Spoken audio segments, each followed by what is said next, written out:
அஸ்ஸலாமு அலைக்கும் வரஹ்மத்துல்லாஹி வபரகாத்துஹு. சவுண்ட் கிளியர் ஆயிக்கிறேங்களா? ஒரு மெசேஜ் அனுப்புங்க.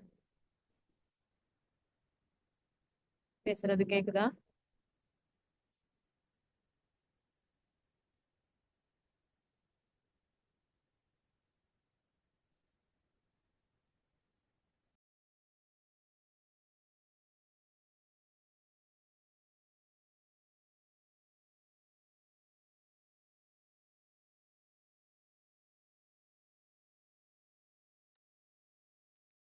சரி.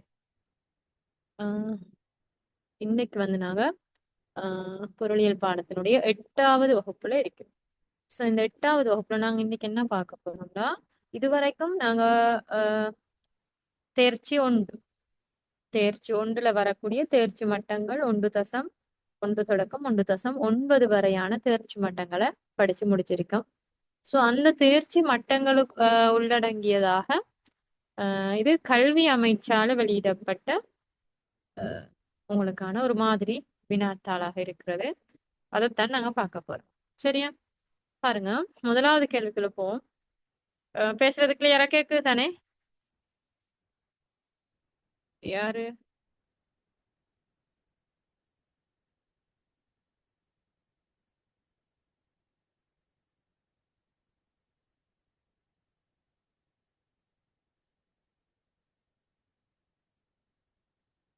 சரி. இப்ப முதலாவது கேள்வி, பொருளாதார அமைப்பின் ஒவ்வொரு அலகு அதன் அமைப்பு மற்றும் நடத்தை ஆகியவற்றை பகுப்பாய்விற்கு உட்படுத்தும் பணி. பொருளாதார அமைப்பின் ஒவ்வொரு அலகு, ஒரு பொருளாதார அமைப்பின் ஒரு பொருளாதார எக்கனாமிக் ஸ்ட்ரக்சர்ட ஒவ்வொரு யூனிட்டாக, சரியா, ஒவ்வொரு யூனிட்டாக ஆய்வு செய்யற பணியை நாங்க என்னன்னு சொல்லுவோம் தான் கேள்வி. நாங்க இது ஆரம்ப வகுப்புகள்ல, அதாவது முதலாவது வகுப்புலயே நாங்க இதை பத்தி படிச்சிருக்கிறோம். அதாவது பொருளியலை நாங்க 2 வகைப்படுத்துவோம். ஒன்று நுண்பாக பொருளியல், அடுத்தது பருநிலை பொருளியல், மைக்ரோ எக்கனாமிக்ஸ், அடுத்தது மேக்ரோ எக்கனாமிக்ஸ். நுண்பாக பொருளியல் அல்லது நுண்ணிலை பொருளியல் அப்படின்னா பொருளியலின் ஒவ்வொரு பகுதிகளாக, பொருளியலை ஒவ்வொரு சிறிய சிறிய அலகுகளாக பிரித்து ஆய்வு செய்வதுதான் நுண்ணிலை பொருளியல். சரியா? பருநிலை பொருள் என்ற மொத்த ரீதியாக ஆய்வு செய்யறதுன்றத படிச்சிருக்கிறோம். உங்களுக்கு இங்க கேள்வி என்ன? ஒரு பொருளாதார அமைப்பை யூனிட் வைஸ் ஆய்வு செய்யறது, சிறிய சிறிய அலகுகளாக ஆய்வு செய்யறது. அப்ப அது என்ன பொருளாதாரமாக இருக்கும்? நுண்ணிலை பொருளாதாரம். அப்ப நுண்ணிலை பொருளாதாரம், நுண்மை பொருளாதாரம் இந்த பேர் இங்க வந்தில்ல. அதுக்கு வரக்கூடிய பேர் என்ன? சிற்றின பொருளாதாரம். வந்திருக்கிற பேர் என்ன? சிற்றின பொருளாதாரம். நியம பொருளாதாரம்னா நாங்க என்னன்னு பார்த்திருக்கிறோம். சரியா? அது நியம பொருளாதார கேள்விகள் அடுத்தது வரும். அந்த நேரம் அதை நாங்க இன்னும் கொஞ்சம் விளக்கமா பார்ப்போம். அதே போல நேர் பொருளாதாரம், நியம பொருளாதாரம், நேர் பொருளாதாரம் ரெண்டும் பொருளாதாரத்தினுடைய மற்றும் ஒரு வகையாக இருக்குது. சிற்றின பொருளாதாரம், பேரின பொருளாதாரம், அது பொருளாதாரத்தினுடைய இன்னொரு வகை. இது சமூக விஞ்ஞானம். அதை நாங்க எப்படி சொல்லுவோம்? பொருளியல் ஒரு சமூக விஞ்ஞானமாகும். இயற்கை விஞ்ஞானம் அல்ல, அது ஒரு சமூக விஞ்ஞானம் அப்படின்னு சொல்லி நாங்க சொல்லுவோம். சோ உங்களுக்கு இங்க கேட்ட கேள்வி, பொருளாதார அமைப்புண்ட ஒவ்வொரு அழகையும் அதனுடைய அமைப்பு, அதனுடைய நடத்தை பற்றி ஆய்வு செய்யறது, அதை பகுப்பாய்வுக்கு உட்படுத்துறது தொடர்பான பணி எந்த பொருளியலுக்குள்ள உள்ளடங்கும் தான் கேள்வி கேட்டிருக்கிறாங்க. இதற்கு வர வேண்டிய ஆன்சர் சிற்றின பொருளாதாரம். சிற்றின பொருளாதாரம், நுண்மை பொருளாதாரம், நுண்ணிய பொருளாதாரம், நுண்பாக பொருளியல் அப்படின்னு என்ன பேர் வந்தாலும் இந்த சிற்றின பொருளியல், மைக்ரோ எக்கனாமிக்ஸுக்கு தான் சொல்றோம். முதலாவதுக்கு ஆன்சர் 3. மார்க் பண்ணி கொடுங்க. முதலாவதுக்கு ஆன்சர் 3.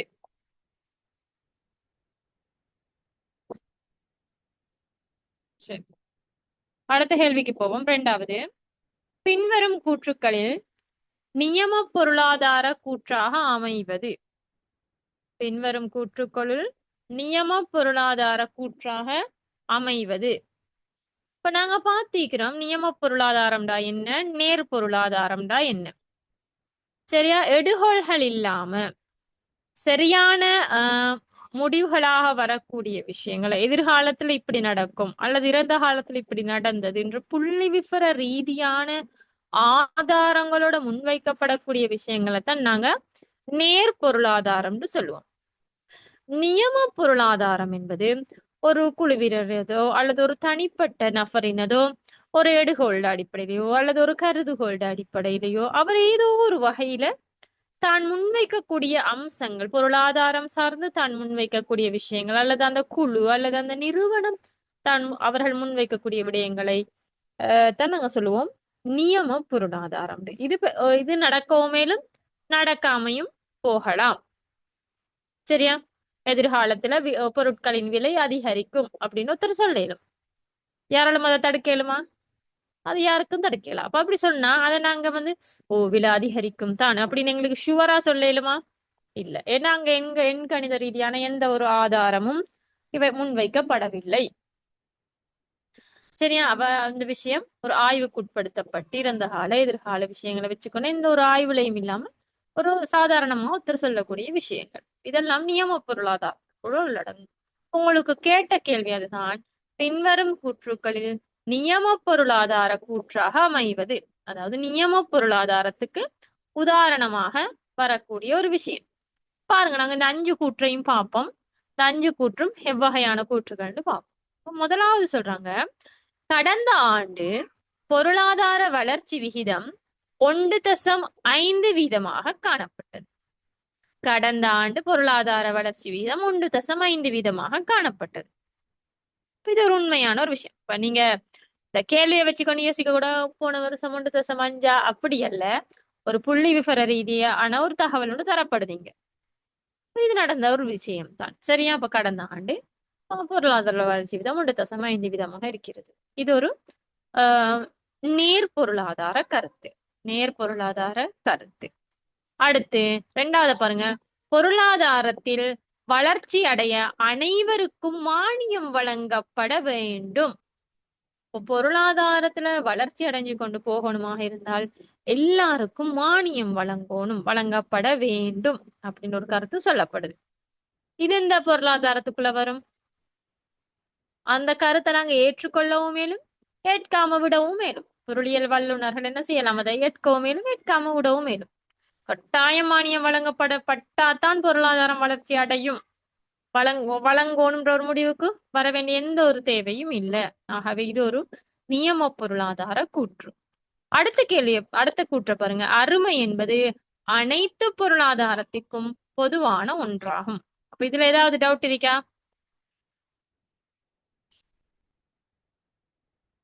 இதுல ஏதாவது டவுட் இருக்கா?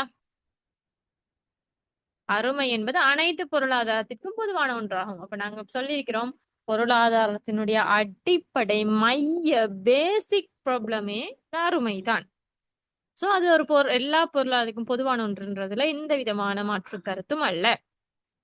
சரி, 4வது கூற்று என்ன சொல்றாங்க, பொருளாதார வீழ்ச்சி காரணமாக இலங்கையின் தேயிலை உற்பத்தி குறைந்துள்ளது. பொருளாதாரத்துல வீழ்ச்சி காரணமாக இலங்கையின் தேயிலை உற்பத்தி குறைவடைந்துள்ளதாம். இதுவும் ஒரு ஏற்றுக்கொள்ளத்தக்க ஒரு கூற்று. இது நேரடியாக சொல்லப்படுற ஒரு கூற்று. 5வது, விவசாயிகளின் வருமானத்தை உறுதிப்படுத்த அரசு உத்தரவாத விலை முறையை கடைபிடிக்க வேண்டும். இதுவும் சரி, விவசாயிகளோட வருமானம் அதிகரிக்கப்பட வேண்டும்டா அங்கு அரசு உத்தரவாத விலை முறையை கடைபிடிக்கணும். இந்த உத்தரவாத விலை முறை அப்படின்றது என்னன்னு சொல்லி நாங்க 4வது சாப்டர்ல படிப்போம். சரியா? உத்தரவாத விலை முறை, அதாவது நாங்க கட்டுப்பாட்டு விலைகளை பத்தி படிப்போம். கட்டுப்பாட்டு விலைகள் அடிப்படை, குறைந்தபட்ச விலை, உயர்ந்தபட்ச விலை, அதே போல உத்தரவாத விலை முறைமைகள், இது சம்பந்தமாக நாங்க படிக்கிற நேரம் அது உங்களுக்கு தெளிவாக விளங்கும். ஆகவே இதுவும் ஒரு நேர்கூற்று தான். 2வதுக்குரிய விடை, பொருளாதாரத்தில் வளர்ச்சி அடைய அனைவருக்கும் மானியம் வழங்கப்பட வேண்டும். 2வதுக்கு 2வது ஆன்சர்.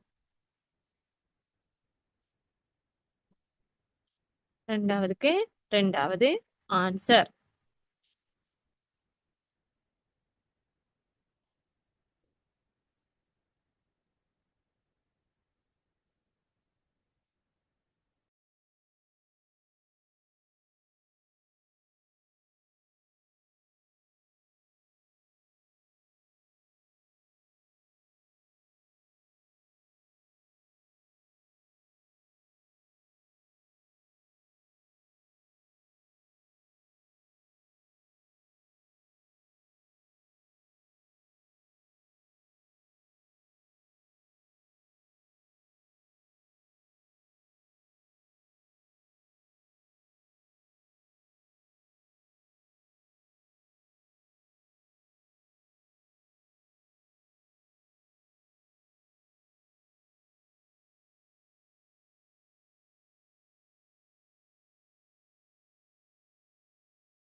அடுத்த கேள்வியை பாருங்க. பின்வருவனவற்றில் எது நுண்பொருளியல் கூற்றாக கருதப்படும்? பின்வருவனவற்றில் எது நுண்பொருளியல் கூற்றாக கருதப்படும்? இப்ப இங்கவும் திருப்பவும் உங்களுக்கு இந்த மைக்ரோ எக்கனாமிக்ஸ் சம்பந்தமாகத்தான் கேள்வி வருகிறது. இப்ப நுண்பாக பொருளியலுக்குரிய கூற்றாக எதை நாங்க சொல்லலாம்? வர்த்தக மீதியை மேம்படுத்தல்.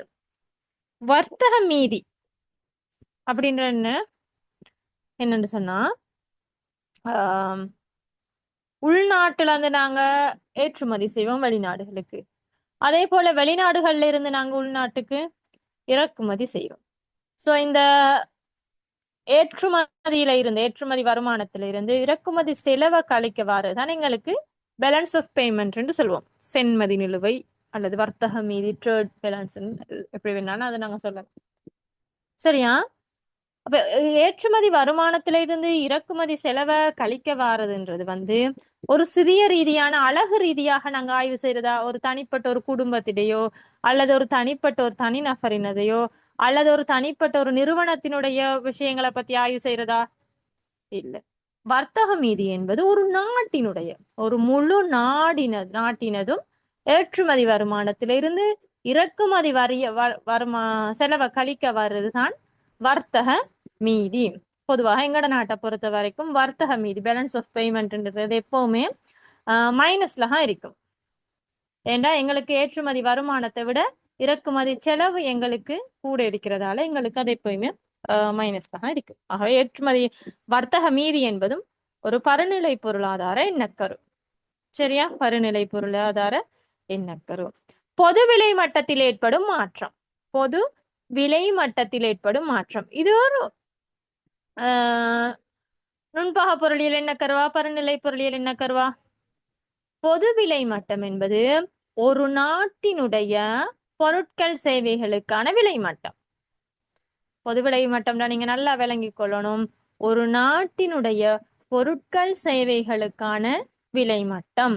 இந்த பொது விலை மட்டத்தில் ஏற்படக்கூடிய மாற்றம் காரணமாகத்தான், ஏற்ற இறக்கங்கள் காரணமாகத்தான் நாட்டுல பணவீக்கம் எந்த அளவுல இருக்குது என்று அளவிடப்படுது. இப்ப எங்களுக்கு தெரியும் கொரோனா பீரியடாக இருக்கலாம், அதுக்கு பிறகு வந்த எக்கனாமிக் கிரைசிஸ் பீரியட்ல இருக்கலாம். நாட்டுல அதிகமான பொருட்கள் தட்டுப்பாடு அடைஞ்சது மட்டுமல்ல, பொருட்களுக்கு விலை பொது விலை மட்டத்துல அதிகரிப்பு ஏற்பட்டுச்சு. இந்த பொது விலை மட்டத்துல தொடர்ச்சியான அதிகரிப்பு ஏற்படுறத நாங்க என்ன சொல்லுவோம்? பணவீக்கம்னு சொல்லுவோம். சரியா? ஆகவே இதுவும் ஒரு ஒரு முழுமையான ஒரு நாடு சம்பந்தப்பட்ட ஒரு விஷயம்ன்றதால பொது விலை மட்ட அதிகரிப்பு என்பதும் ஒரு பருநிலை பொருளியல் சார்ந்த எண்ணக்கரு. எங்களுக்கு கேட்டது நுண்பாக பொருளியல். சரி, அடுத்ததை பார்ப்போம். தலா மொத்த உள்நாட்டு உற்பத்தியில் ஏற்பட்ட அதிகரிப்பு,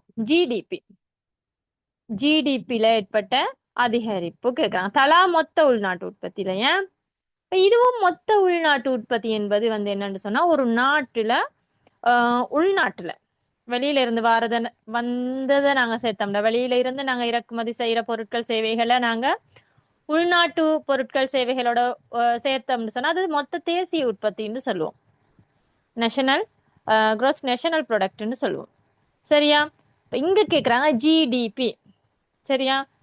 gross domestic product, உள்நாட்டு உற்பத்தி. ஒரு நாட்டுல உற்பத்தி செய்யப்படக்கூடிய மொத்தம், உள்நாட்டுல உற்பத்தி செய்யப்படக்கூடிய பொருட்கள் சேவைகளை தான் நாங்க மொத்த உள்நாட்டு உற்பத்தின்னு சொல்லுவோம். இது சம்பந்தமாக உங்களுக்கு மத்திய வங்கியினுடைய அறிக்கைகள் எல்லாம் அந்த மொத்த உள்நாட்டு உற்பத்தியில எப்படி கணிப்பிடப்படுது, மொத்த உள்நாட்டு உற்பத்தியினுடைய 3 துறைகள், முக்கியமான துறைகள் இருக்கேன்னா, விவசாயத்துறை, கைத்தொழில்துறை, சேவைத்துறை. அப்ப இந்த ஒவ்வொரு துறையும் மொத்த உள்நாட்டு உற்பத்திக்கு எப்படி பங்களிப்பு செஞ்சிருக்குது, இது சம்பந்தமாக முழுமையான தகவலை உங்களுக்கு பார்க்கலாம் மத்திய வங்கியினுடைய ஆண்டறிக்கையில. ஆகவே இதுவும் ஒரு முழுமையான நாடு சம்பந்தப்பட்ட விஷயம்ன்றதால மொத்த உள்நாட்டு உற்பத்தியும் அதுவும் ஒரு பருநிலை பொருளியல் எண்ணக்கரு. அடுத்தது வேலை வாய்ப்பு மட்டத்தை அதிகரித்தல். வேலை வாய்ப்பு மட்டம் என்பது என்ன? ஒரு தனிநபர்ற வேலை மட்டுமா நாங்க சொல்லுவோம் வேலை வாய்ப்பு மட்டம். வேலை வாய்ப்பு மட்டம்ன்றது ஒரு நாடு, ஒரு தேசிய ரீதியான ஒரு பிரச்சனை. வேலை வாய்ப்பு மட்டத்தை அதிகரிப்பதற்கு. சோ அதுவும் ஒரு பருநிலை பொருளியல் எண்ணக்கரு. 5வது தந்திருக்கிறாங்க பாருங்க, ஒரு வணிக நிறுவனத்தின் இலாபத்தை அதிகப்படுத்தும் உற்பத்தி மட்டம். ஒரு வணிக நிறுவனத்தின் ஒரு வணிக நிறுவனத்தின் இலாபத்தை அதிகப்படுத்தும் உற்பத்தி மட்டம். இதுலயே உங்களுக்கு விளங்கியிருக்கும். ஏற்கனவே நாங்க பார்த்த 4மே பருநிலையல் பொருளியல் எண்ணக்கருன்றதால 5வது தான் முன்பக பொருளியல் எண்ணக்கருன்னு நீங்க ஐடியாவுக்கு வந்திருப்பீங்க. பட் அதுல பார்த்துக்கொள்ளுங்க, ஒரு வணிக நிறுவனத்தின் சொற்பிரயோகத்தை பாருங்க. ஒரே ஒரு வணிக நிறுவனத்தினுடைய லாபத்தை அதிகப்படுத்தும் உற்பத்தி மட்டும் தான். இதுக்கு பார்த்தது எல்லாம் ஒட்டுமொத்த நாட்டினுடைய பொதுவான விஷயம். கடைசி 5வது இருக்கிற விஷயம் ஒரே ஒரு வணிக நிறுவனத்தினுடைய லாபத்தை அதிகப்படுத்துறதுக்குரிய உற்பத்தி மட்டம். சரியா? அதனால 3வதுக்கு ஆன்சர் 5வது.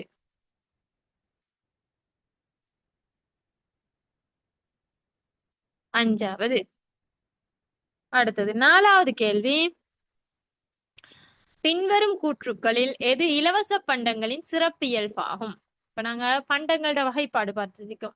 என்ன பண்டம்? பொருளாதார பண்டங்கள், இலவச பண்டங்கள். இப்ப இலவச பண்டமும் பொது பண்டமும் 2 விஷயம் இருக்கு. இதுவும் உங்களுக்கு நான் சொல்லி தந்திருக்கிறேன். ரெக்கார்டிங்ஸ்ல உங்களுக்கு பார்த்துக்கொள்ளணும். பொது பண்டம் வேற, இலவச பண்டம் வேற. எங்களுக்கு பாடசாலையில சீருடைகள் இலவசமாக கிடைக்குது. அதே போல புத்தகம் இலவசமாக கிடைக்குது. அதே போல இப்ப பாடசாலையில பிரைமரி பிள்ளைகளுக்கு இலவச மதிய உணவு திட்டம், அதாவது காலை உணவு கொடுக்குறாங்க. இதெல்லாம் எங்களுக்கு இலவசமா கிடைக்குதுன்றதுக்காக அதெல்லாம் இலவச பண்டங்களா? அதெல்லாம் இலவச பண்டங்கள் அல்ல. இலவச பண்டம்னா நீங்க நல்லா தெரிஞ்சுக்கொள்ளணும். ஒரு பொருளை உற்பத்தி செய்யறதுக்கு கட்டாயம் அந்த பொருளை நாங்க உற்பத்தி செஞ்சா அதுக்கு ஒரு உற்பத்தி செலவு இருக்கு. ஒரு பொருளை உற்பத்தி செஞ்சா கட்டாயம் அதுக்கு என்ன செலவிருக்கும்? உற்பத்தி செலவிருக்கும். சரியா? இப்போ 2வது விஷயம், அந்த பொருளை நாங்க உற்பத்தி செய்யணுமாக இருந்தால் எங்கள்கிட்ட இருக்கக்கூடிய வளங்கள்ல, பற்றாக்குறையான வளங்கள்ல அந்த பொருளுக்காக நாங்க வளங்களை ஒதுக்குனா இன்னொரு பொருளை உற்பத்தி செய்ய முடியாத ஒரு நிலை வரும். இதுதான் எக்கனாமிக்னு நாங்க படிச்சிருக்கிறோம். இன்னொரு பொருளை விட்டு கொடுக்கணும். உங்களுக்கு உற்பத்தியல் அளவு மட்டத்துல இந்த கவுல படிச்சு தந்திருக்கிறேன். அதாவது XY 2 பொருள் உற்பத்தி செய்யற நேரம் எக்ஸ் பொருள்ல ஒரு அழகை நீங்க அதிகரிக்கணுமாக இருந்தால் கட்டாயம் நீங்க Y பொருள்ல விட்டு கொடுக்கத்தான் வேணும். அப்படி விட்டு கொடுக்கப்படக்கூடிய அளவைத்தான் நாங்க என்ன சொன்னோம்? அமைய செலவு. ஒரு பொருளுக்காக மற்றைய பொருள் விட்டு கொடுக்கப்படக்கூடிய அளவுதான் அமைய செலவு.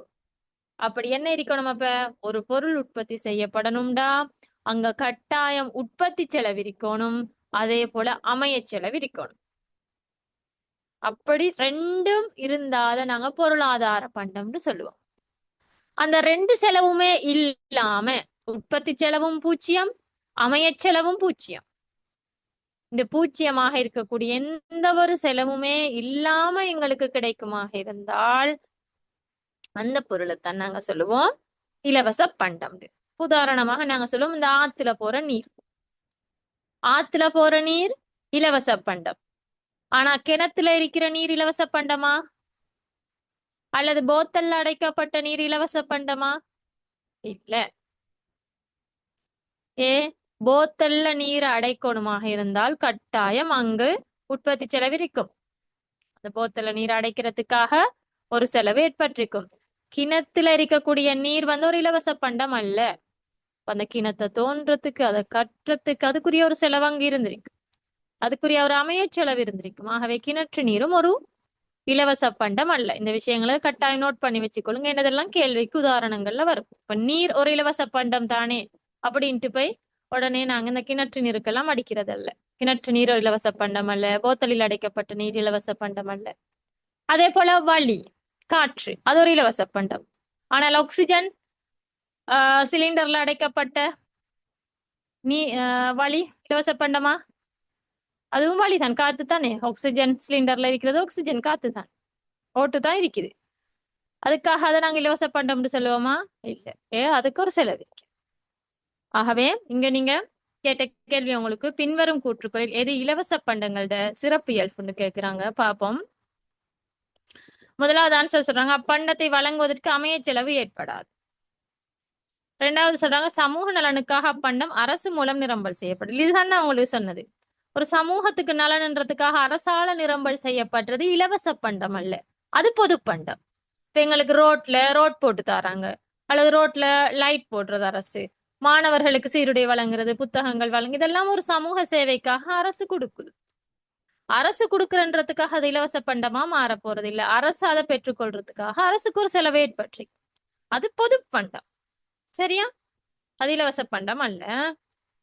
கேள்வி பூரண நெகிழ்வுத்தன்மையுடையதாக இருக்கும். கேள்வி பூரண நெகிழ்வுத்தன்மையுடையதாக இருக்கக்கூடிய ஒரு பண்டம் வந்து இலவச பண்டம்னு நாங்க சொல்லலாம். சரியா? நெகிழ்வுத்தன்மைன்னு சொன்னா விலை எவ்வளோ மாறுதோ அதுக்கேத்த மாதிரி தொகையிட அளவு மாறிக்கொண்டே போகும். அதுதான் நெகிழ்வுத்தன்மை. விலைக்கேற்ப தொகையும் மாறிக்கொண்டே போறது. அப்பண்டத்தின் உற்பத்தி குறைந்து செல்லும் எல்லை விளைவு விதிக்குட்பட்டது. குறைந்து செல்லும் எல்லை விளைவு விதிக்கு உட்பட்ட பொருள் என்ன பொருளாக இருக்கும்? நீங்க படிக்கல, ஆஹ் 3வது சாப்டர்ல அது இன்ஷால்லா படிப்போம் நாங்க. குறைந்து செல்லும் எல்லை விளைவு விதிக்கு உட்பட்ட பொருளாக இருந்தால் அது வந்து ஒரு குறுங்காலத்தில் உற்பத்தி செய்யப்பட்ட பொருளாக இருக்கும். ஒரு வருடத்திற்குள்ள உற்பத்தி செய்யப்பட்ட பொருளுக்கு நாங்க சொல்லுவோம் குறைந்து செல்லும் எல்லை விலை விதி அங்க தொழிற்படுது. சரியா? அடுத்த விஷயம் 5வது கேள்வி, அப்பண்டத்தின் நுகர்விற்கு விலை செலுத்தப்பட வேண்டும். விலை செலுத்தினா, அதை நுகர்றதுக்காக நாங்க விலை செலுத்தினா அது இலவச பண்டம் அல்லாத ஒரு பொருளாதார பண்டம். ஆகவே இதுக்கு ஆன்சர் 1வது தான். அப்பண்டத்தை வழங்குவதற்கு அமைய செலவு ஏற்படாது. சரி, அந்த பண்டத்தை பெற்றுக்கொள்ற நேரம் எங்களுக்கு எந்த விதமான அமைய செலவும் இல்லை, எங்களுக்கு எந்த விதமான உற்பத்தி செலவும் இல்லை. ஆகவே 4வதுக்கு ஆன்சர் 1வது. மார்க் பண்ணிக்கொள்ளுங்க.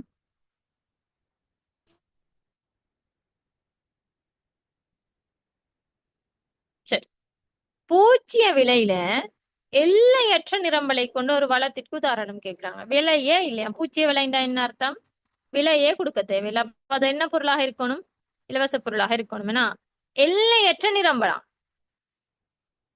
எல்லையற்ற நிரம்பல். அந்த பொருளுக்கு எந்த விதமான கட்டுப்பாடுமே இல்லை. அந்த பொருளை பெற்றுக்கொள்றதுக்கு நாங்க எந்த விதமான விலை செலுத்தவும் தேவையில்லை. தேவையான அளவு இருக்கு. எல்லையற்ற வகையில நிரம்பல் செய்யப்பட்ட ஒரு பொருள் என்ன பொருளாக இருக்கும்? கடலில் உள்ள மீன்கள்.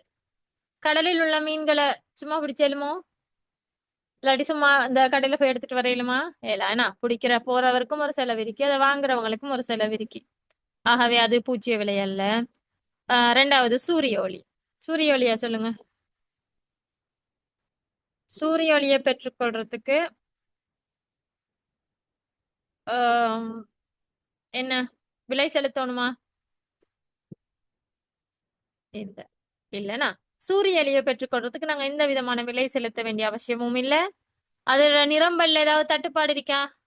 ஏதாவது ஒரு நாட்டுல இருக்கிறவங்க சொல்லிடுவாங்களே எனக்கு சூரிய ஒளி கிடைக்கல, உங்களுக்கு மட்டும்தான் கிடைக்குது, எங்கடைய நீங்க எடுத்துக்கொண்டீங்க, உங்களுடைய நாங்க அப்படி ஏதாவது இருக்குதா? இல்லதானே. சூரிய ஒளியில எந்த விதமான பிரச்சனையும் இல்லைன்னா எல்லாருக்கும் ஒரே அளவுல தான் வரப்போகுது. சில இப்ப அந்த ஆர்டிக் எல்லாம் சூரிய ஒளி இது பற்ற அந்த வீதங்கள் அதெல்லாம் குறைவா இருக்கு, அது வேற விஷயம். பட் சூரிய ஒளின்றது வந்து ஒரு எல்லையற்ற நிரம்பலுடையது தானே.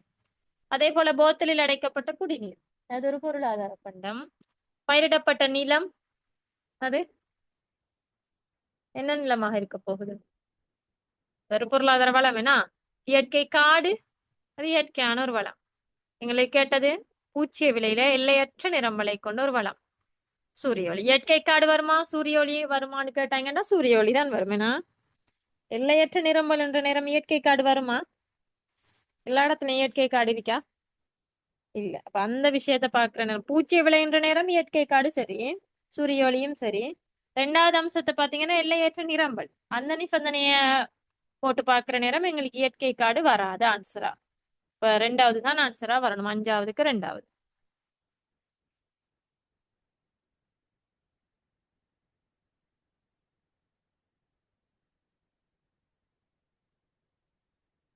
மார்க் பண்ணாதாக்கள் மார்க் பண்ணிக்கொள்ளுங்க. சொல்றேன் பாத்துக்கொள்ளுங்க. 1வதுக்கு 3வது, 2வதுக்கு 2வது, 3வதுக்கு 5வது, 4வதுக்கு 1வது, 5வதுக்கு 2. சரியா? சரி, அடுத்த கேள்விக்கு போங்க.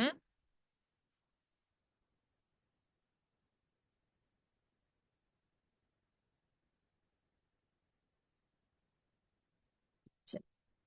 அடுத்த கேள்வி 6வது கேள்வி.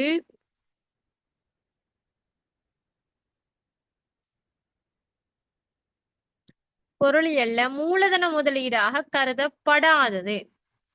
இப்ப நாங்க அதுல படிச்சோம், மூலதனம் கிட்டத்தட்ட 8 வகை இருக்கு. சரியா?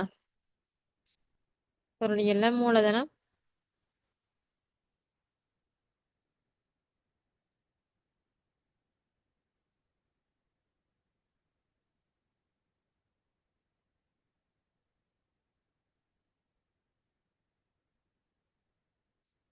பின்வருவனவற்றில் பொருளியலில் மூலதன முதலீடாக கருதப்படாதது. பயன்படுத்தப்பட்ட கார் ஒன்று கொள்வனவு செய்யப்படல், இயந்திரங்களோட உற்பத்தி, துறைமுக கட்டுமானம், நெடுஞ்சாலை கட்டுமானம், மூலப்பொருட்களோட கையிருப்பு அதிகரிக்கிறது. சரியா? இந்த 5 விஷயத்திலையும் என்ன கேக்குறாங்க? மூலதன முதலீடாக. மூலதனம் ஒன்ற நாங்க மூலதனத்துக்காக நாங்க முதலீடு செய்வோமே, அதைத்தான் கேக்குறாங்க. இப்ப அதுல பயன்படுத்தப்பட்ட ஒரு கார் ஒன்று கொள்வனவு செய்யப்படல், இயந்திரங்களை உற்பத்தி செய்யறது ஒரு மூலதன முதலீடு. அதே போல துறைமுக கட்டுமானம், அதுல துறைமுகத்தொண்ட நாங்க கட்டணும்னா அதால நிறைய பிரயோசனம் இருக்கு. ஏன்னா ஒரு முதலீடு தான், ஒரு மூலதனமாக இருக்கும் அந்த துறைமுக கட்டுமானம். அதனால எங்களுக்கு நிறைய முதலீடுகள் கிடைக்கும். நெடுஞ்சாலை கட்டுமானமும் அப்படித்தான். மூலப்பொருட்களோட கையிருப்பு, நாங்க எங்கள்கிட்ட இருக்கக்கூடிய மூலப்பொருட்களோட கையிருப்பு அதிகரிக்கிறதும் ஒரு மூலதன முதலீடு. இதுல ஒரு காரை நாங்க பயன்படுத்தப்பட்ட ஒரு காரை கொள்வனவு செய்யறது ஒரு மூலதன முதலீடு அல்ல. சும்மா ஒரு தேவைக்காக நாங்க எங்களோட வீட்டு தேவைக்காக ஒரு பயன்படுத்தப்பட்ட ஒரு கார் ஒன்றை கொள்வனவு செஞ்சா அது ஒரு மூலதன முதலீடு அல்ல. சரியா? அதால ஏதாவது உற்பத்தி நடக்க போகுதா? இல்லைனா ஏதாவது உற்பத்தி அதாவது எங்களுக்கு முதலீடாக இருக்குமாக இருந்தால், வருமானம் உழைக்கக்கூடியதாக இருந்தால் தான் அதை நாங்க மூலதன முதலீடுன்னு சொல்லுவோம். 6வது ஆன்சர் முதலாவது.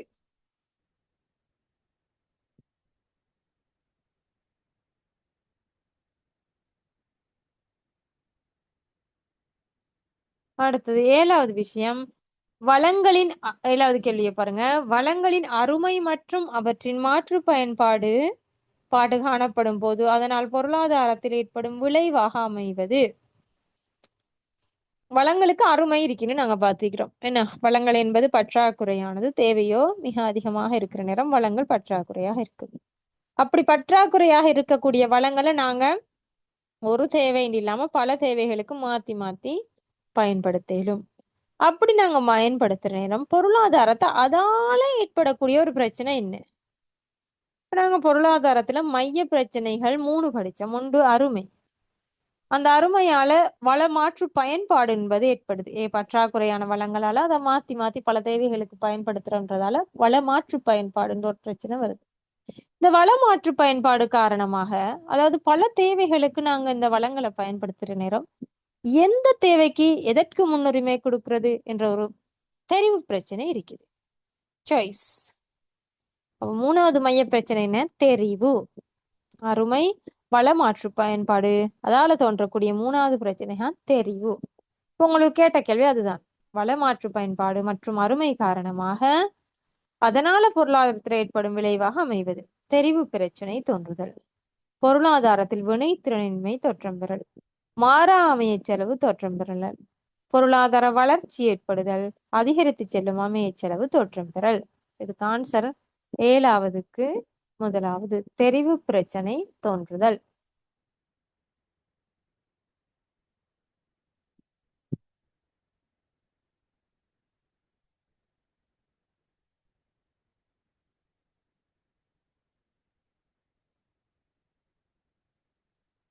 அடுத்து, பொருளாதாரத்தில் உள்ள வளங்கள் சாத்தியமான வெளியீட்டை மட்டத்தை விட குறைந்த மட்டத்தில் பயன்படுத்தப்பட்டால் பொருளாதாரத்தின் வெளியீட்டின் அமைய செலவு.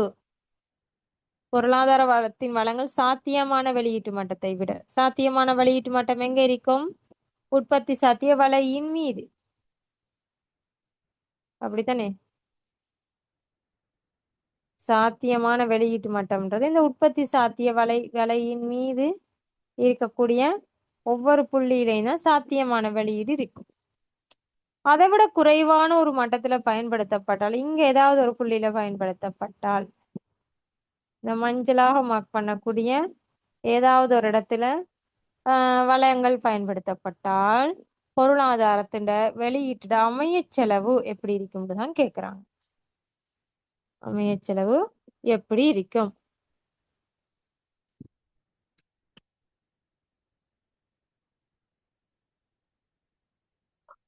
அமையச் செலவு இருக்குமா?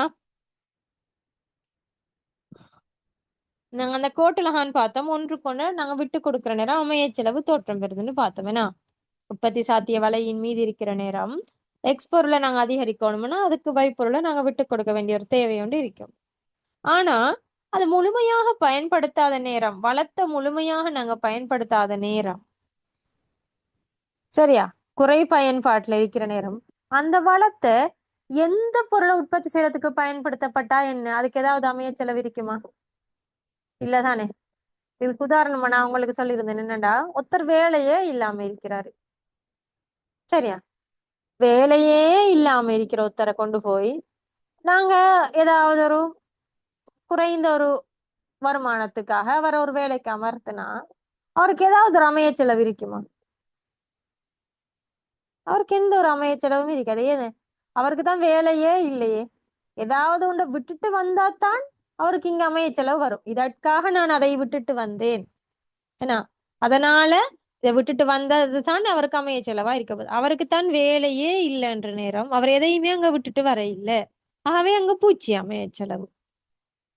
ஒரு குறைவான வெளியீட்டு மட்டத்தில் ஒரு வளம் பயன்படுத்தப்படுமாக இருந்தால், இப்ப நான் வேலைன்னு ஏன் சொன்னேன்டா, வேலை என்பது அந்த ஊழியம் என்பது அந்த உழைப்பு என்பது ஒரு வளம், ஒரு பொருளாதார வளம். அந்த வளம் வேலையின்மையில இருக்கிற நேரம், வேலை இல்லாம இருக்கிற நேரம் நாங்க அந்த வளத்தை பயன்படுத்தி நாங்க அந்த வளத்துக்கு ஒரு அமைய செலவு இருக்குமா? அந்த உழைப்புக்கு அந்த ஊழியருக்கு ஒரு அமைய செலவு இருக்குமா? எந்த விதமான அமைய செலவும் இல்லை. ஆகவே அமைய செலவு பூச்சியம். சரியா? இப்போ பொருளாதாரத்தில் உள்ள வளங்கள் சாத்தியமான வெளியீட்டு மட்டத்தை விட குறைந்த மட்டத்தில் இருக்குமாக இருந்தால் பயன்படுத்தப்பட்டால் அங்கு அமையச் செலவு பூச்சியமாக இருக்கும். அமையச் செலவு பூச்சியமாக இருக்கும். எட்டாவதுக்கு ஆன்சர் ரெண்டாவது. எட்டாவதுக்கு ஆன்சர் ரெண்டாவது.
சரி, அடுத்த 9வது கேள்வியை பாருங்க.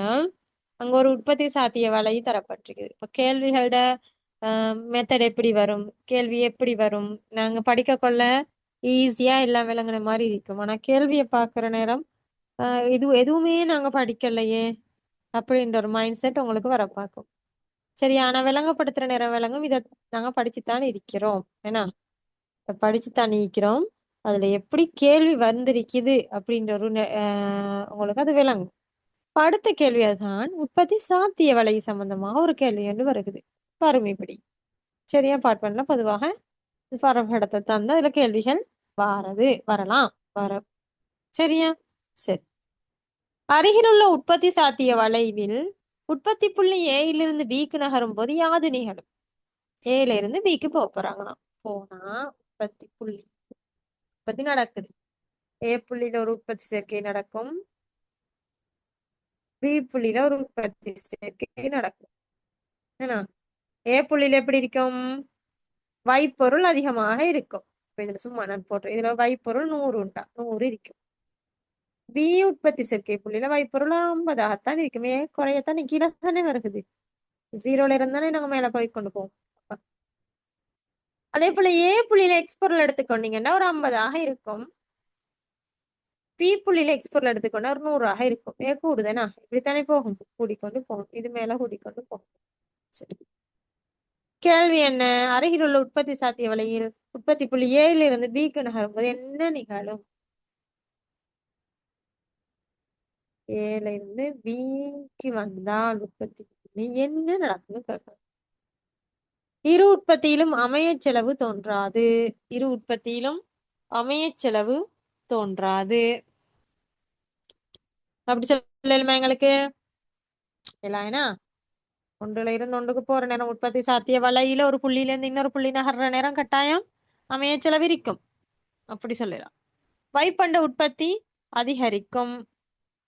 சாரி, எக்ஸ்பண்டத்தின் உற்பத்தி அதிகரிக்கும்.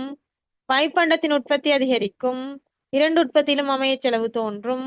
வைப்பண்ட உற்பத்திக்காக எக்ஸ்பண்ட உற்பத்தி இழக்க நேரிடும்.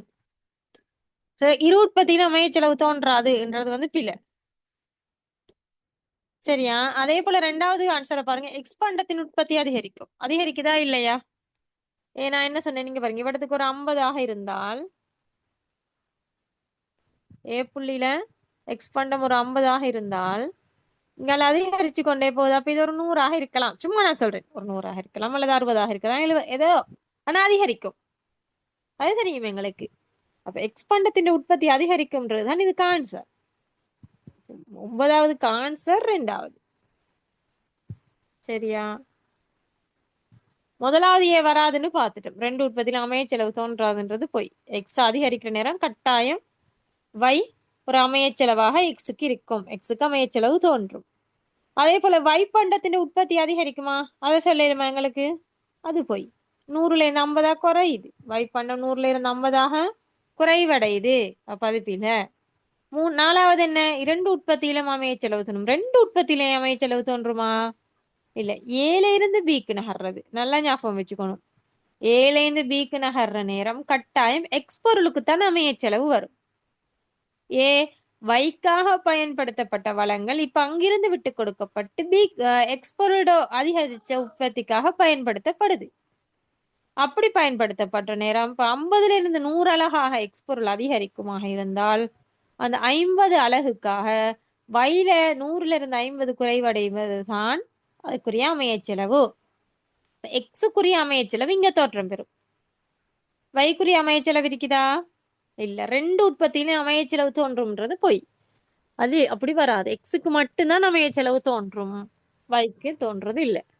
அதுவே பி பி புள்ளியில இருந்து ஏ புள்ளிக்கு நகர்ந்தால் வைக்குத்தான் அமைய செலவு தோற்றம் பெறும். வையா 50ல இருந்து நாங்க 100ஆக அதிகரிக்கணும். அப்ப அந்த நேரம் எக்ஸ் 100ல இருந்து 50ஆக குறைச்சணும். விளங்குதா உங்களுக்கு? அது மாதிரி நடந்தால் அங்கு வைக்குத்தான் அமைய செலவு இருக்கும். எக்ஸுக்கு இல்ல. ரெண்டு உற்பத்தியிலும் ஒரே நேரத்தில் அமைய செலவு தோற்றம் பெறாது. ஏதாவது ஒரு உற்பத்திக்கு தான் அமைய செலவு தோற்றம் பெறும். அடுத்தது வை பண்ட உற்பத்திக்காக எக்ஸ் பண்ட உற்பத்தி இழக்க நேரிடும். அப்படியா நடக்குது? வை பண்டத்தை அதிகரிக்கிறதுக்காக எக்ஸ் பண்டத்தை நாங்க இழக்கிறோம் இல்ல. இங்க எக்ஸ் பண்டத்தை அதிகரிக்கிறதுக்காக ஏல இருந்து பி நோக்கி போகுது. ஆகவே எக்ஸ் பண்டத்தை அதிகரிக்கிறதுக்காக வை பண்டத்தை குறைக்கிறோம். வந்த விடையும் வராது. அப்ப இதுக்கு ஆன்சர் 2வது.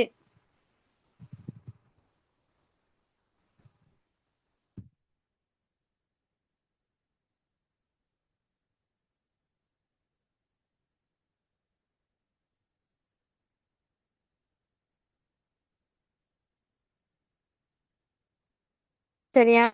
6வதுக்கு முதலாவது ஆன்சர், 7வதுக்கு முதலாவது, 8வதுக்கு 2வது, 9வதுக்கும் 2வது.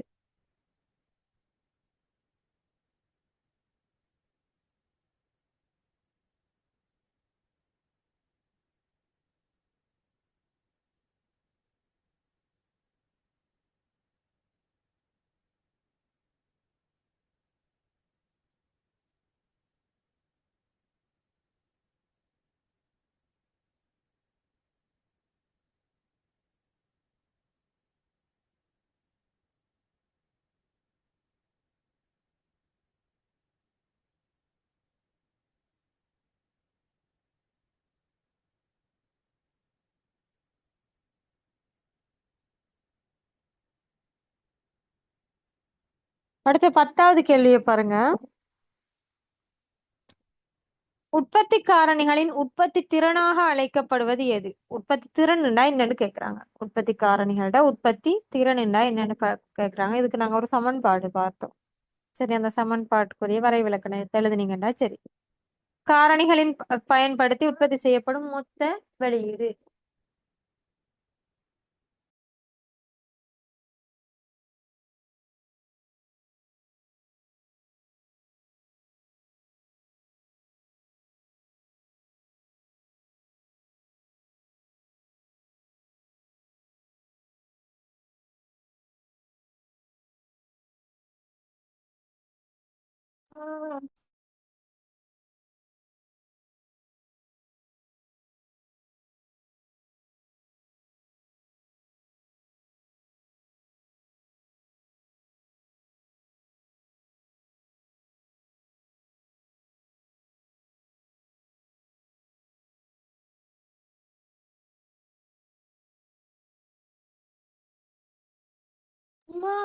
சரி, 10வது பாருங்க.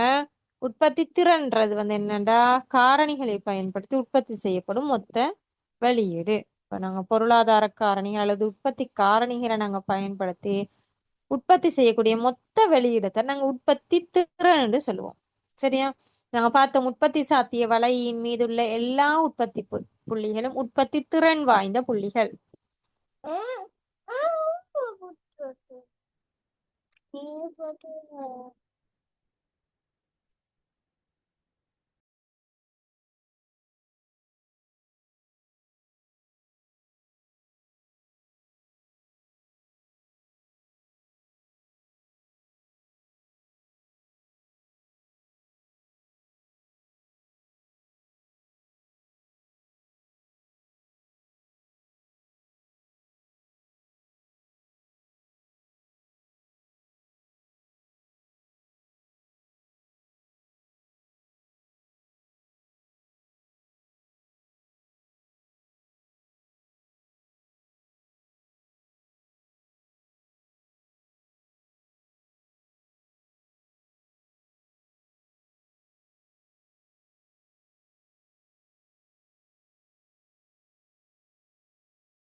சரியா? அப்ப உற்பத்தி சாத்திய வலையின் மீது இருக்கக்கூடிய எல்லா புள்ளிகளும் உற்பத்தி திறன் வாய்ந்த புள்ளிகள்னு பார்த்திருக்கிறோம்.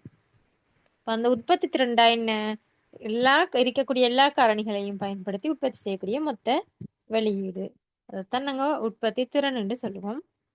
2வது சராசரி வெளியீடு, குறைந்தபட்ச வெளியீடு, எல்லை உற்பத்தி திறன், எல்லை செலவு, இதெல்லாம் இல்லை. மொத்த வெளியீடு தான் உற்பத்தி திறன். சரியா? அப்ப 10வதுக்கு ஆன்சர் முதலாவது.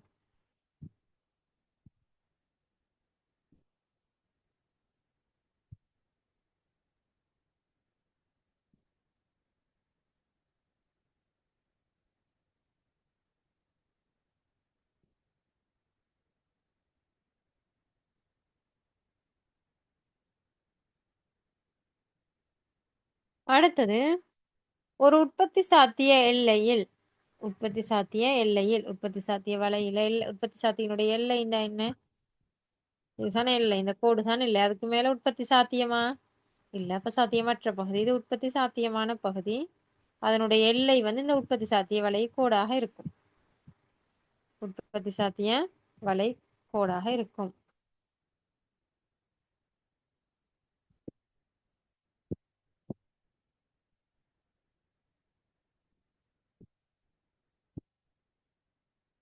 தானே இல்லை. சரி, இதுல என்ன நடக்கும்? குறைதொழில் மற்றும் மற்றும் வளப்பற்றாக்குறை. உற்பத்தி சாத்திய எல்லைன்றது உங்களுக்கு விளங்குதா? இந்த உற்பத்தி சாத்திய கோடை தான் கேட்கறாங்களே, இந்த வளைகோடு தான். அந்த வளைகோட்டுல என்ன இருக்கும்னு கேட்கறாங்க. வளப்பற்றாக்குறையும் குறைதொழில் மட்டமும் இருக்குமா? அப்படியா? வளப்பற்றாக்குறை எங்க இருக்கும்? வளப்பற்றாக்குறை வெளியே தான் இருக்கும், இங்க தான் இருக்கும். இதுதான் அருமைன்னு சொல்றோம். இங்க ஏதாவது ஒரு புள்ளியாக இருக்கும் வெளியே. உற்பத்தி சாத்தியமற்ற பகுதியில் இருக்கும் வளப்பற்றாக்குறை. குறைதொழில் மட்டம் எங்க இருக்கும்? அது பச்சை கலரால மார்க் பண்ணுவோம். குறைதொழில் மட்டம் இங்கே இருக்கு. இப்ப இந்த கோட்டில் இருக்காது. அப்ப அது ஆன்சர் இல்ல. பொருளாதார வளர்ச்சி மற்றும் பொருளாதார அபிவிருத்தி அப்படியே நாங்க காட்டுவோம். பொருளாதார வளர்ச்சி மற்றும் பொருளாதார அபிவிருத்தின்றது ஒரு கோடாக நகர்வடையும், இன்னொரு கோடாக நகர்வடையும். சரியா?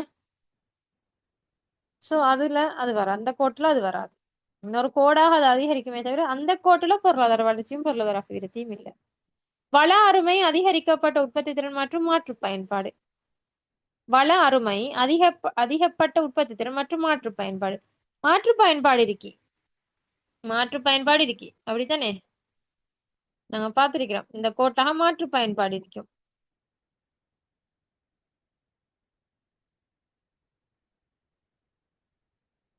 இந்த கோட்டுல மாற்று பயன்பாடு இருக்குமே.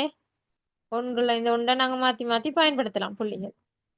உற்பத்தி திறனும் இருக்கும். அந்த கோட்ல உற்பத்தி திறன் வாய்ந்த புள்ளிகள் தான் இருக்குது. முழுமையாக வளங்கள் பயன்படுத்தப்பட்ட மொத்த வெளியீடுகள். ஆனால் வள அருமை அங்க இருக்குமா? இல்லனா அங்க வளம் அருமை இல்லை. வள பற்றாக்குறை நிலைமைதான் வள அருமை நிலைமை தானே. வள அருமை அங்க இல்லை. மூணாவது ஆன்சர் இல்லை. நாலாவது ஆன்சரை பாருங்க. அமைய செலவு மற்றும் வளங்களை குறைந்து பயன்படுத்துதல். அமைய செலவு இருக்குதுதான் அந்த கோட்ல. அமைய செலவு ஒன்று கொண்டு விட்டு கொடுக்குற நேரம் அமைய செலவு வரும் தான். ஆனால் வளங்களை குறைஞ்சா பயன்படுத்துவோம் இல்ல. வளங்கள் முழுமையாக பயன்படுத்தப்பட்டிருக்கும். நான் உங்களுக்கு சொல்லியிருக்கிறேன் எப்படி வளங்கள். ஒரு தோடங்கால நாங்க ஜூஸா புளிற எப்படி அந்த தோடங்காவை புளின்னு புளிஞ்சு சாறு எடுத்து சக்கையாகி போகுமோ அந்த அளவுக்கு வளங்கள், இருக்கக்கூடிய வளங்கள் முழுமையாக பயன்படுத்தப்பட்டிருக்கும். பங்கு வளங்கள் குறை பயன்பாட்டில் இருக்காது. ஆகவே அமைச்சளவிற்கும் வளங்களை குறைச்சு பயன்படும். ஒன்று இருந்தா இல்லாட்டியும் அது ஆன்சரா வருமா? வராது. ரெண்டுமே இருக்கக்கூடிய எல்லா விஷயமும் அதில் இருக்கணும்.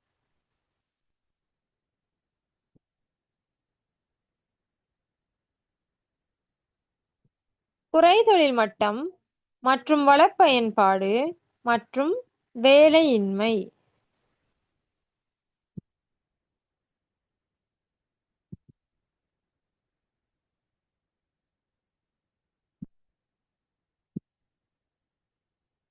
குறை தொழில் மட்டம் மற்றும் வளப்பயன்பாடு மற்றும் வேலையின்மை. குறை தொழில் மட்டம் வராது, வேலையின்மையும் வராது. பூரண வேலை 11வது 5வது தான் ஆன்சர் வரணும். ஆன்சரை மாத்தி கொள்ளுங்க. எழுதி கொள்ளுங்களேன் ஆன்சரை. 5வது ஆன்சர் நிறை தொழில் மட்டம் மற்றும் வளப்பயன்பாடு மற்றும்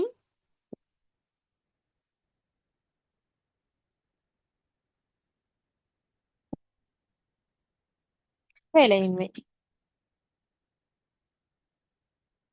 வேலையின்மை வேலை இல்லாம இருக்கிறதுனா வேலை.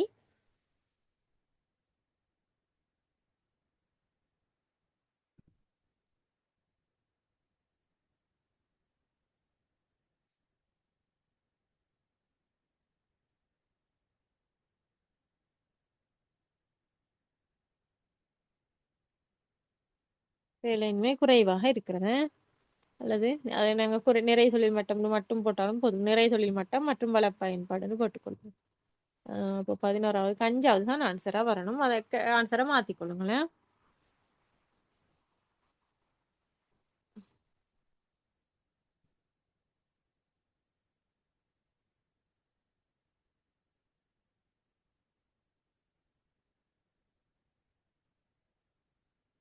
ஆஹ் 12வது கேள்வி பாருங்க. உற்பத்தி காரணியாக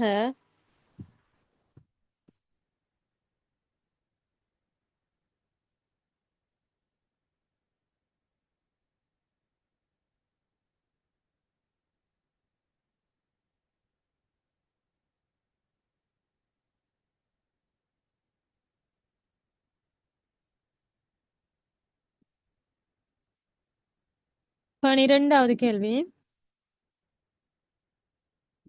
உற்பத்தி காரணியான மூலதனமாக கருதப்படுவது. உற்பத்தி காரணியாக இருக்கக்கூடிய மூலதனம் என்ற வகைக்குள்ள வரக்கூடிய ஒரு விஷயம்.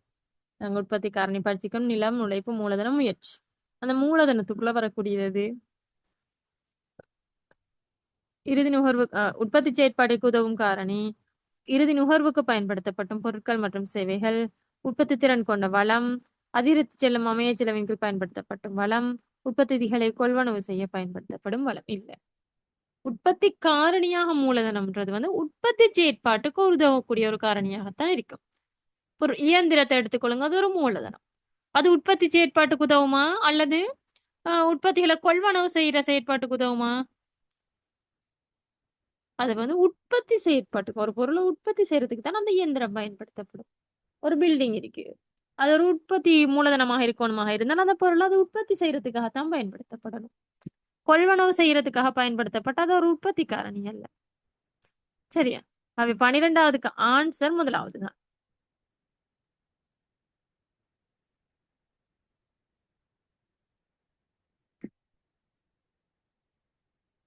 சரியா? அடுத்த கேள்வி பாருங்க. சுதந்திர சந்தை பொருளாதார அமைப்பின் அடிப்படை பண்பு. ஒரு சுதந்திர சந்தை பொருளாதார அமைப்புல அடிப்படையான பண்பு அரசு தலையீடுகள் மிக அதிகம். ஒரு சுதந்திர சந்தை பொருளாதாரம்ன்ற பேர்லயே விளங்கும், அங்கு அரசு தலையீடு இருக்காது. தனியார் சொத்துரிமை அமைப்பு அடிப்படை பிரச்சனைகளை தீர்ப்பதற்கு மையப்படுத்தப்பட்ட திட்டமிடல் பயன்பாடாகும். அடிப்படை பிரச்சனைகளை தீர்ப்பதற்கு மையப்படுத்தப்பட்ட திட்டமிடல் எங்க இருக்கும்? அது ஒரு திட்டமிடல் பொருளாதாரத்துல. விலை மற்றும் ஊதியங்கள் அரசினால் தீர்மானிக்கப்படுகின்றது, அதுவும் எங்க இருக்கும்? ஒரு திட்டமிடல் பொருளாதாரத்துல இருக்கும். வளங்கள் பொதுவான உரிமை, அதுவும் ஒரு திட்டமிடல் பொருளாதாரம் அல்லது ஒரு சோசலிச பொருளாதாரம். அப்படி அந்த பொருளாதாரங்களா அந்த முறை காணப்படும். ஒரு சுதந்திர சந்தை பொருளாதார அமைப்புண்டாலே அதனுடைய அடிப்படை பண்பே சுயநலன்னு நான் உங்களுக்கு சொல்லிக்கிறேன். அதாவது தனியார் சொத்துரிமை, எல்லாமே தனியாருக்குத்தான் சொந்தமாக இருக்கும். அதுதான் சுதந்திர சந்தை பொருளாதார அமைப்பு. அது அத தனியார் சொத்துரிமை என்றாலே சுதந்திர சந்தை பொருளாதாரம் தான். சரியா? அப்ப இங்க 13வதுக்குரிய ஆன்சர் 2வது.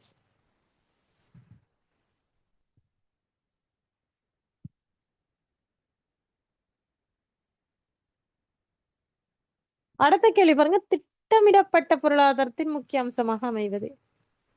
பொருளாதாரத்துல தீர்மானம் மையப்படுத்தப்பட்டதாக இருக்கும். அரசின் செயற்பாடு மட்டுப்படுத்தப்பட்டுள்ளது. செல்வம் மற்றும் வருமானம் சமமற்ற விகிதத்துல பகிரப்பட்டிருக்கும். விளைபொறுமுறை பொருளாதார தீர்மானங்களை மேற்கொள்வதற்கு வழிகாட்டுகிறது. பொருளாதாரத்தின் அதிக போட்டித்தன்மை ஏற்படுதல். இதுல எது வருமான் சார்? அரசியல செயற்பாடு மட்டுப்படுத்தப்பட்டிருக்கும் ஒரு திட்டமிடப்பட்ட பொருளாதாரத்துல இல்ல, அங்க அரசுதான் முன்னுரிமை அளிக்கப்படும். செல்வம் மற்றும் வருமானம் சமமான முறையில பகிரப்படும். அப்ப 3வது ஆன்சரும் வராது. விலை பொறிமுறையால அவங்க பொருளாதார பிரச்சனைக்கு தீர்வு காண மாட்டாங்க. அவங்க ஒரு மத்திய திட்டமிடல் குழுவால தான் பொருளாதார பிரச்சனைக்கு தீர்வு காணுவாங்க. பொருளாதாரத்தினுள் அதிக போட்டித்தன்மை இருக்குமா? இல்ல. ஆகவே 14வது கான்செப்ட் முதலாவது. தீர்மானம் மையப்படுத்தப்பட்டதாக இருக்கும். 5வது கேள்வி. சந்தை பொருளாதார விலையிட தொழிற்பாடு என்னன்னு கேட்கிறாங்க. விலை என்ன செய்யும்? பங்கீடு செய்தல் மற்றும் உற்பத்தி திறன் அதிகரிக்குமா? ஊக்குவிப்புகளை வழங்குதல் மற்றும் உற்பத்தி திறன் அதிகரிக்குமா? ஊக்குவிப்புகளை வழங்குதல் மற்றும் பொருளாதார வளர்ச்சி, சமீட்சைகளை வழங்குதல் மற்றும் பொருளாதார வளர்ச்சி, சமீட்சைகளை வழங்குதல் மற்றும் பங்கீடு செய்தல். என்ன செய்யும்? சமீட்சைகளை வழங்குறதுக்கும் பங்கீடு செய்யறதுக்கும் தான் இந்த விலை தொழிற்படும். சரியா? 15வதுக்கு 5வதெல்லாம் சரி 15வதுக்கு 5வது சமீட்சைகளை வழங்குறதும் பங்கீடுகளை. ஒரு பொருளாதாரத்தினுள் அரசின் செயற்பாடு உயர்மட்டத்தில் காணப்படுவதனால் அப்பொருளாதாரம் பற்றிய சரியான கூற்று. அரசிட செயற்பாடு உயர்மட்டத்தில் காணப்பட்டு அதை நாங்க ஒரு கட்டளை பொருளாதாரம் தான் சொல்லுவோம். சரியா? அது ஒரு கட்டளை பொருளாதாரம். 16வதுக்கு முதலாவது ஆன்சர். அடுத்ததெல்லாம் உங்களுக்கு தெரியும், பார்த்துக்கொள்ளுங்க. இப்ப பாருங்க,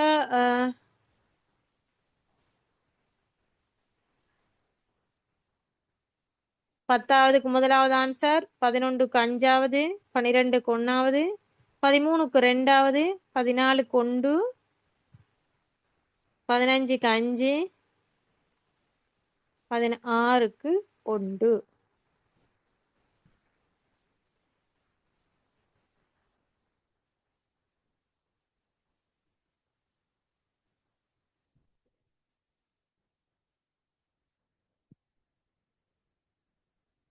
சரி. 17 பாருங்க. கலப்பு பொருளாதாரம் தொடர்பாக நீர் உடன்படாத கூற்று, உடன்பாடு இல்லாத கூற்று கேட்குறாங்க கலப்பு பொருளாதாரத்துல. அரசு மற்றும் தனியார் துறை ஆகிய இரு துறைகளும் வள உரிமையை கொண்டுள்ளது. அதுதான் ஒரு கலப்பு பொருளாதாரம் என்று சொல்லுவோம் நாங்க. விலை அமைப்பு மற்றும் திட்டமிடல் முறை இரண்டும் காணப்படும். தனியார் துறை விலை மூலம் ஊக்குவிப்புகளை பெறுதல். தனியார் துறை விலை மூலம் ஊக்குவிப்புகளை பெறுதல். அரசு பொருளாதார செயற்பாடுகள் எவ்வித தலையீடுமின்றி இருக்கும். அரச பொருளாதார செயற்பாடுகள் தலையீடு இருக்காதுதான். அரசு தனியார் துறையிடம் வரி அறிவிடும். இது எல்லாமே இருக்கும். அப்ப எது ஆன்சர் ஆயிருக்கும்? தனியார் துறை விலை மூலம் ஊக்குவிப்புகளை பெற்றுக்கொள்வாங்க. அரசும் தனியார் துறையும் இருப்பாங்க. தனியார் துறை அங்க மத்திய திட்டமிடல் குழு அவங்களுக்கு தாக்கம் செலுத்த போறதில்லை. அவங்க விலை பொறிமுறையிலாக ஊக்குவிப்புகளை பெற போறாங்க. லாபம் மையப்படுத்தப்பட்டதாக இருக்கும் அவங்களுக்கு. இப்போ 17வது ஆன்சர் 3வது.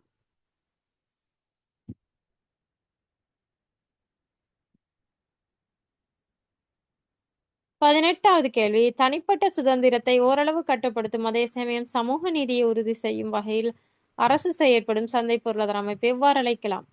தனிப்பட்ட சுதந்திரத்தை ஓரளவுக்கு கட்டுப்படுத்தி அதே நேரம் சமயம் சமூக நீதியை உறுதி செய்யற வகையில அரசு செயற்படுறது. இதை நாங்க என்ன பொருளாதாரம் சொல்லுவோம்? முதலாளித்துவ பொருளாதாரம்னா அங்க தனிப்பட்ட சுதந்திரம் இருக்கும். கலப்பு பொருளாதாரம்னா ரெண்டும் சம அளவுல இருக்கும். சமூக சந்தை பொருளாதாரமாக இருந்தால் சந்தை பொருளாதாரம் தான், அதுல சமூகம் சார்ந்த சில விஷயங்கள் இருக்கும்.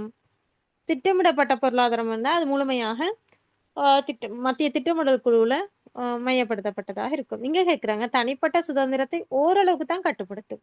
அப்ப நிறைய சுதந்திரம் இருக்கும் தனிநபர்களுக்கு. அதே நேரம் சமயம் சமூக நீதி இதெல்லாம் உறுதி செய்யக்கூடிய ஒரு பொருளாதாரம். அது என்ன பொருளாதாரமாக இருக்கும்? ஒரு சோசலிச பொருளாதாரமாக இருக்கும். 18க்கு 4வது. சரி, 4வது இல்ல, சமூக சந்தை பொருளாதாரம்.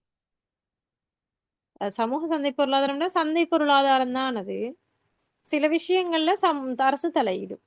கட்டுப்படுத்தக்கூடிய விஷயங்கள அரசு தலையிடுது. அதுதான் சமூக சந்தை பொருளாதாரம். இங்க விட சோசலிச பொருளாதாரம் 2வது.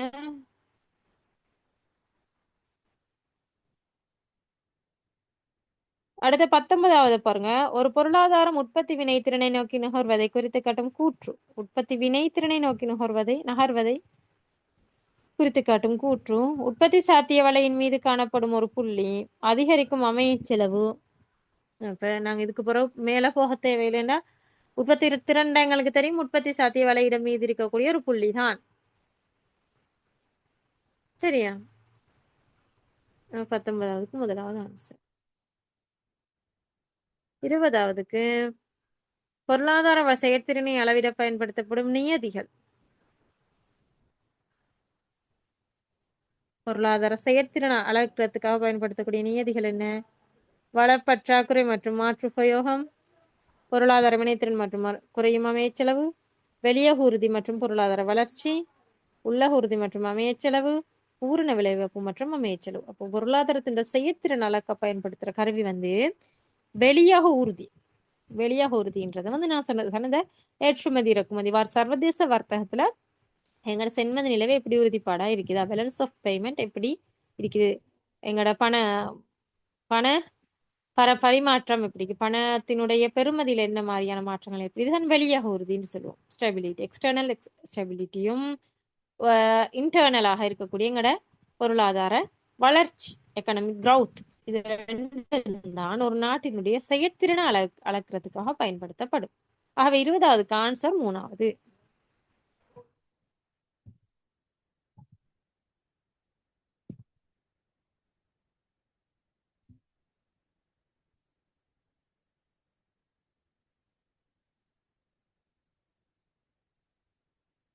சரியா, இப்ப விளங்கிச்சா? இப்ப உங்களுக்கு 17வதுக்கு 3வது, 18வதுக்கு 2வது, 19வதுக்கு 1வது, 20வதுக்கு 3வது. சரி, நாங்க பார்ட் 1 கொஸ்டின்ஸ் எல்லாம் 20 கொஸ்டின்ஸ் தான் ஃபுல்லா பார்த்துட்டோம். இன்ஷால்லா உங்களோட ஸ்ட்ரக்சர் கேள்வியும் இருக்கு. அதுக்கு நாங்க செப்பரேட்டா ஒரு நாள் எடுத்து நாங்க வேறையா ஸ்ட்ரக்சர் கேள்விகளையும் பார்ப்போம். இன்ஷால்லா நாளையில இருந்து உங்களுக்கு அடுத்த மாதத்திற்குரிய வகுப்புகள் ஆரம்பமாகும்.